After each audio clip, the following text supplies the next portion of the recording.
talking about the Warriors with that big win. Hey, is it a rivalry, Dan? Of course it's a rivalry because I know that, well, Memphis hasn't beaten them in a playoff series, but given the level of animosity that was clearly evident last night, it's a rivalry, whether it should be or not, whether the Warriors want to say we're above the rivalry. It's on between those two teams, and it's juicy, and I hope they meet again in the postseason. I need a little bit more for it to be a quote-unquote rivalry, and I guess it's a personal thing, and it's sort of arbitrary and depends on your personal interpretation of what a rivalry is. I think you need to meet a few more times in the postseason. You need to do what you did last year, do that a couple of more times, and like, all right, man, this is rivalry. This is Lakers, Celtics. This is what I consider a rivalry. It's a heated game. I love it. I love the fact that anytime you see players that are demonstrating that they're doing it for more than just money, that they want to kick the crap and the ass out of the other team and or the other player, whether that's Dillon Brooks and Draymond Green, who I'm sure pisses off the Memphis Grizzlies and their fans. And, the mild-mannered Klay Thompson getting after it and, had some harsh, pointed words at the Memphis Grizzlies following the win last night. I like it, man. I love games like this.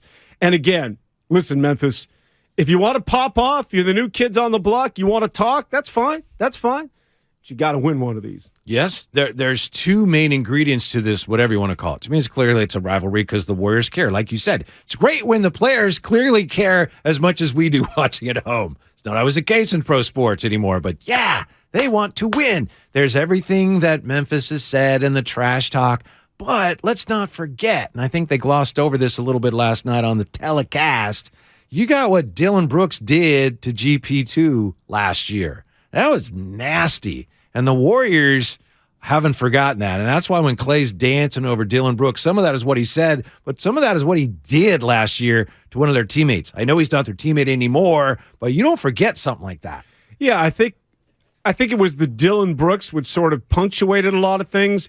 But there was this level of, and it's good for the NBA because they're, quote-unquote, the young up-and-coming team. They are the Warriors of yesteryear, right? And they're trying to knock off the current champions who are getting longer in the tooth, that being Golden State. So it's a Hollywood script, and they're playing it to a T because not only are they young, but they're brash, and they've got something to say.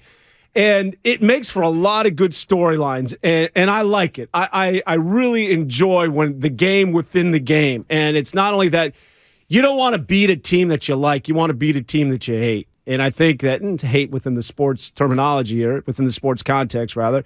And pardon me, but I think you could argue after some of the things we saw last night, it's not just sports hate. I mean, it's threatening to seep into the realm of real hate. When you're talking about between guys. Yeah. And I think that Dillon Brooks and Draymond Green, I was keeping an eye on that. Those are the games within the game where you really, really, really sort of you're on the edge of your seat.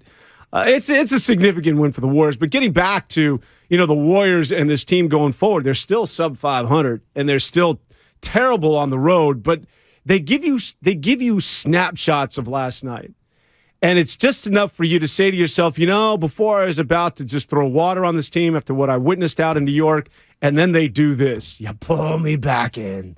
It's like, wow, you guys are, there's that champion DNA. And I'd also add this, Whitey, is that there have been two statement games this year. Before we want to say it's a sub-500 team and they ain't winning a championship, there have been two games that at the beginning of the year you said, okay, those are barometer games. Those are measuring sticks. Boston, in the rematch of the NBA Finals, and they spanked the Celtics and the Memphis Grizzlies, and there was a reason why it was on Christmas Day in front of the country.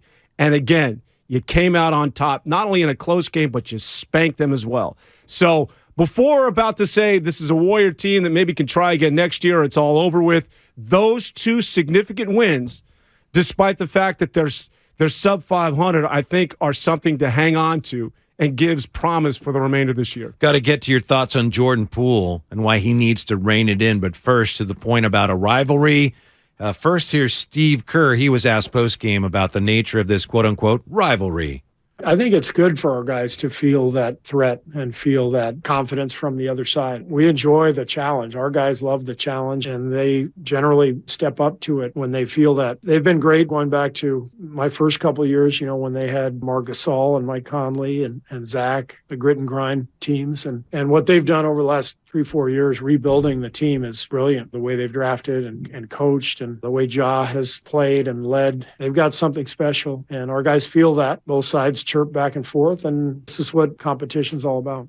Steve Kerr played for the Bulls, and the Bulls, as I'm sure you remember, had a pretty pointed rivalry with the Detroit Pistons. Yep. So Coach Kerr was asked last night, is this anything like that old Bulls-Pistons thing? It's definitely picking up steam, but I think I said yesterday, you need to really develop a rivalry. There's got to be, I think, multiple playoff series. So last year's series was really contested and heated. We know how good they are, and we're trying to keep it rolling, and they're trying to knock us off the mountain. So it sets up a really good matchup. And one more here, Klay Thompson, who got a technical. One of 6 technicals for the Warriors last night. The Warriors had 5 block shots, they had 6 steals, and they had 6 technical fouls. Klay picked one up, made a shot, and was, I don't know, what's the word, taunting Dylan Brooks, who was prone, and Klay was asked about that tee that he picked up last night. Just some good old-fashioned trash talk. I didn't think it warranted a technical, but I forgot about the taunting rule. It's always fun to talk trash. We've been doing that since we were in middle school, so that's when you either play at your best or you get frazzled. For me, it's usually the former. A little more than just good old-fashioned trash talk when the guy's on the ground and you're dancing over him, but I understand it.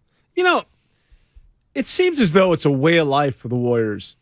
And this remarkable team, this remarkable run, one of the things that, and sort of the warts on this team, that it's almost like you have to buy into the culture. And I look at Jordan Poole, and he comes onto this team, and he's a star in the making, and he is a young player that is just only going to get better, and he's worth, in my estimation, every penny they gave him. But my man, and again, I don't blame him because I think he looks at Draymond Green, and I think he looks at the way the Warriors do things, which they're always amongst the league leaders as far as technicals, that this is sort of accepted. And I'd put a little of this on Steve Kerr. Now, I get it.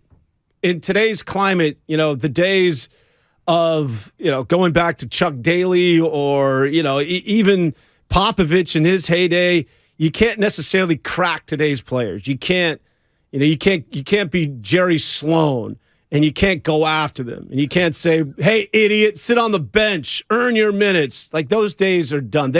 Today's player doesn't respond to that sort of schooling and or teaching or coaching.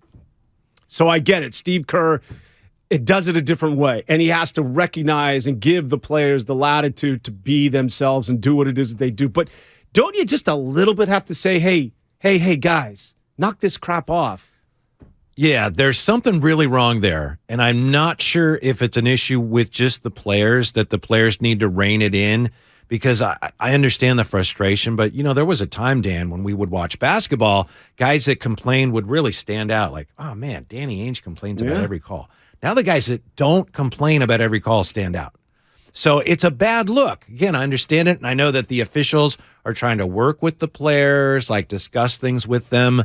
But when everybody complains about every call, as a fan, it's hard not to sit there and wonder whether the officials know what they're doing. And if they don't know what they're doing, that speaks to the credibility of the officials, and that's always been a big issue for the NBA. So that's a problem. The other side of it, though, is like last night, Jeff Van Gundy says, man, there have been some horrible calls in this game. So maybe the officiating has gotten worse. You saw the play last night. Jaren Jackson Jr. grabs Wiseman's jersey, and Klay shoots free throws.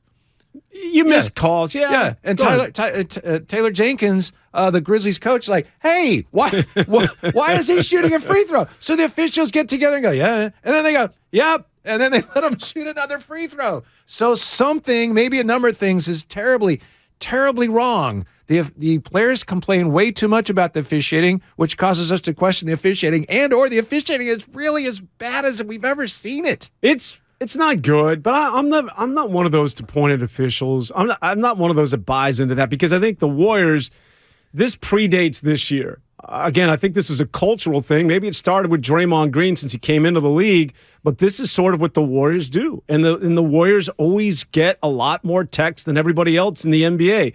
And again, if I'm a young player like that at Jordan Poole, I come into an environment where, I mean, you have kids, you have to set guidelines, and you push as a kid the edge of that envelope. And once you realize, you know what, this is what we do. And Steve Kerr's not going to get mad at me. Draymond's certainly not going to get mad at me. In fact, I'm following the leader here. And I think culturally, it's something that the Warriors do, and they need to eradicate to a certain degree.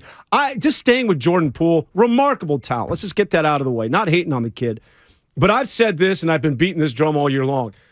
He's played one what I consider complete game, and that was the 43 points he had against Toronto in this most recent road trip.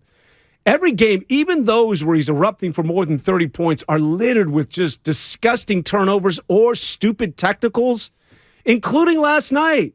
Yeah, 32 points. 5 turnovers and 2 techs, and he's ejected. Everything, Jordan Poole giveth and Jordan Poole also taketh away. And I think it's part of the growth that, at some point he can eradicate the stupidity and just be that good basketball player. And the defense is the defense. It needs to get better. But the other stupidity, the gross turnovers, and the technicals, that's something that's within his control. I think that he's very young, so he's still developing. So some of this is premature. But as as fans, we look at players and you try to project, okay, who is this guy? What is he going to be?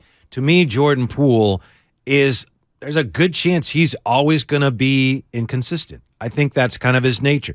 Maybe he's gotten more consistent. Maybe he figures that out.